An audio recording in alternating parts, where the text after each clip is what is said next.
Okay, the North American 2017 is in the books. It was not a good result. I only had 2 draws, 3 losses. That's the worst result I've ever had in my entire life. And I still had fun. How can you lose that badly and have fun? I think it's a question of age. I have more fun just laying in the bed in a hotel room than stressing over a chess game. That's not good. So even though my preparation for this tournament wasn't that great, it wasn't as bad as it's been in the past. My result was a lot better. But I think the accumulated time has an impact. My last tournament was, I believe, March of 2015. That's 2 years. Oh my goodness, I didn't know it had been that long. Maybe it was March of 2016, I hope.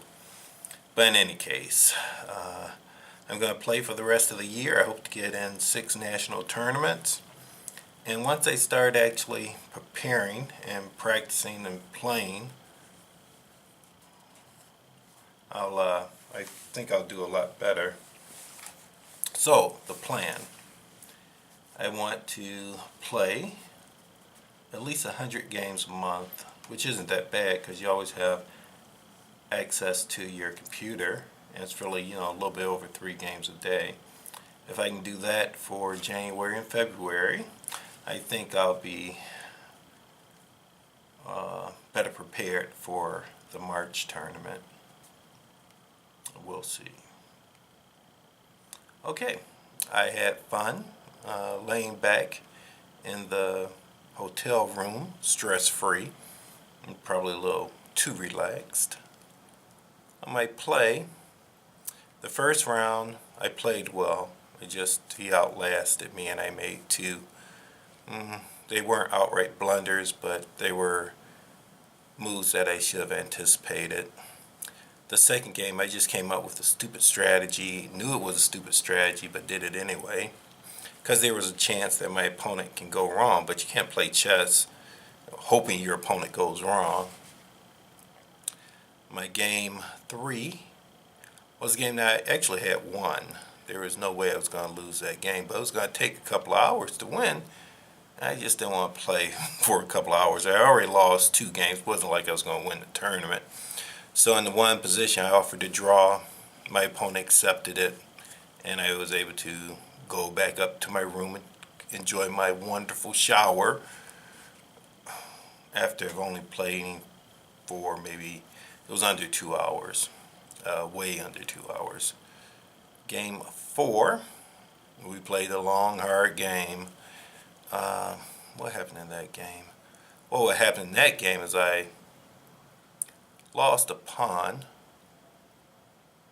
I can't remember how I lost that pawn. It was early in the game. I had to struggle and focus for the rest of the game. And then it finally came down to where we had the same colored bishops, which I didn't think he would do, but he did it. He knew his endgames. And he had an extra pawn. So I had to struggle. And it was interesting, if you're a chess player, the reason why it was a draw is because his king could not come across. I blocked off all the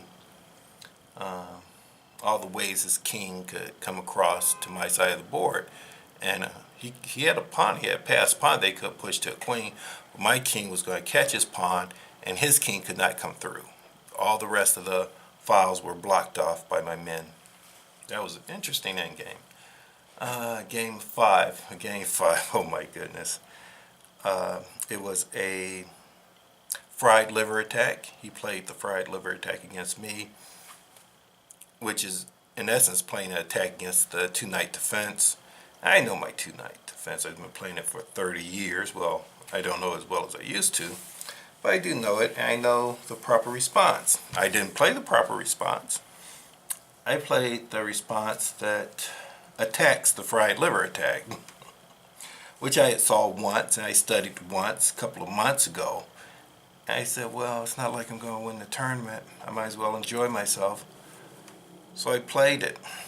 What happens in that particular continuation is you give your opponent a whole rook. He's a rook up early in the game, and you're taking the attack, which I did, and I actually played it very well. And he checked my king by moving his queen to a4. And what I did, because I thought it was a draw and didn't fully analyze the position, I played my bishop back. And in my thinking, he would play his queen back, I'd play my bishop back. It'll be a draw. But he had an alternative move, which I should have seen, but I didn't. And ultimately, the material goes back even, but my knight is trapped. After analyzing the game and actually putting the game into the computer, that same move, that if I had looked at closer and didn't just assume it was a draw, I pulled my knight back. He no longer has a check against my king. I continue the attack against his king, and I win. So in essence, I lost a one game. It wasn't like it might have been a one game. It was just one move away from a win. So I don't feel too bad about my playing because, like I said, I haven't competed on a tournament level in at least a year and a half, maybe more. My practice leading up to the tournament wasn't what it should have been. And you can't play one tournament a year or one tournament every 2 years and expect to beat out people who play every month, who play competitive tournaments every month. So all I have to do is become one of those people who play a competitive tournament. I'm not going to do it every month, but I can do it every 2 months.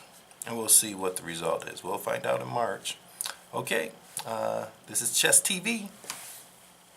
Bye.